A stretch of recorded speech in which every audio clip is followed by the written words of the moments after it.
Today I'll be showing you how to properly do the maintenance and cleaning on your paintball marker. I'll be working on the 2012 Spyder Victor. The following steps also work on the Aggressor, Xtra, and MR100. Keep in mind when working on the MR100 that you need to remove the stock so you can get to the rear internals. So what you want to do is go ahead and take the set screw that locks the stock in place, loosen that up so it comes off, and then you should be able to remove the stock. First, what you want to do is go ahead and remove the barrel. To remove the barrel, unscrew it counterclockwise until you feel it loosen up, and then go ahead and slide it out. Once you have the barrel off, go ahead and set that aside, and we'll come back to that later. Now what you'll want to do is go ahead and remove the striker plug. To unscrew the striker plug, what you want to do is unscrew counterclockwise. Once you have the striker plug loose, you can go ahead and remove that, set it down. Then what you'll want to do is also remove the spring. And you want to pull up on the top cocky knob so you can slide the bolt out the rear. Once sliding the bolt out, now we can remove the striker. To remove the striker, what you can do is actually have the gun in a hammering motion into the palm of your hand so the striker slides out. Once the striker's out, you'll have the actual main striker and the striker buffer. So go ahead and set those aside.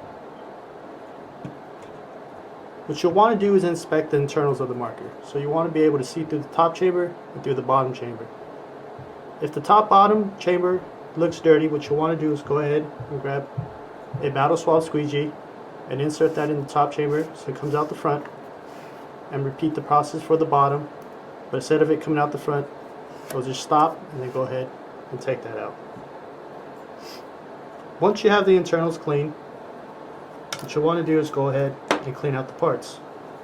With the dry rag, go ahead and get the striker and wipe off any dirt, debris, or paint that might be on the striker. And what you'll want to do is also visually inspect the O-ring on the striker. Make sure that there's no cuts or nicks on the striker. Then you can wipe off the main bolt. So go ahead and wipe that down. And also inspect the O-rings on the bolt. Make sure that there's no nicks or scratches on either bolt. With the remaining parts, you can wipe those down from any excess dirt or oil that might be left over. Same with the spring. Once you have that done, what you want to do is go ahead and grab paintball gun oil or synthetic gun oil, and you want to put a drop or two on each O-ring for the striker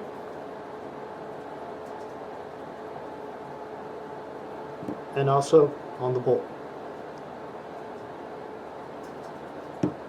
With the excess oil, you can wipe it around with your finger and get it so it oils the complete O-ring.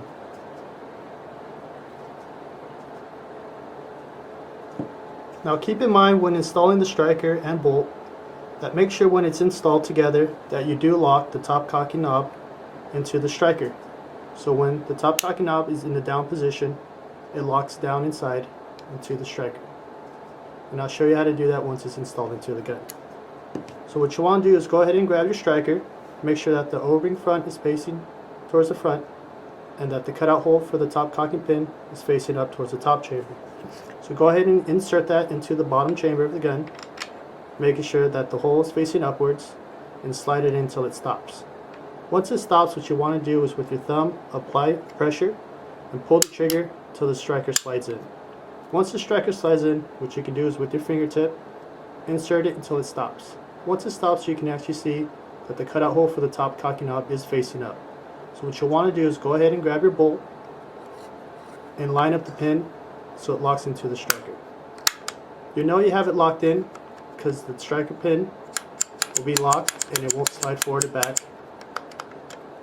And what you can do is apply pressure, pull the trigger to get it to slide all the way forward. Once you have it slidden all the way forward, go ahead and get your striker buffer, insert that in the bottom chamber. You can insert it flush. Then you'll grab your main spring and then the striker plug. Once you have that all put together, go ahead and slide in the striker plug till you grab the first thread and tighten that back on by screwing it clockwise. Once you have that tightened, what you want to do is test the mechanics of the marker by cocking it back making sure it locks in the back position and pulling the trigger so it'll fire forward. Now what you also want to do is go ahead and bring the barrel back into play, grab your swab, and clean out the barrel also. Once you have your barrel cleaned out, you can go ahead and reinstall it onto the gun.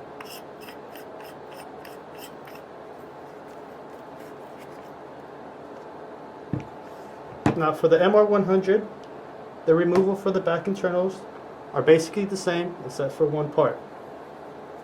The striker plug on the MR100 is actually held in by a disconnect pin. What you want to do is from the opposite end, push it with your fingertip so it pops up. With one hand, hold the plug because there is spring tension and pull out the pin. Once removing the pin, you can slide out the plug and repeat the process to remove the rear internals.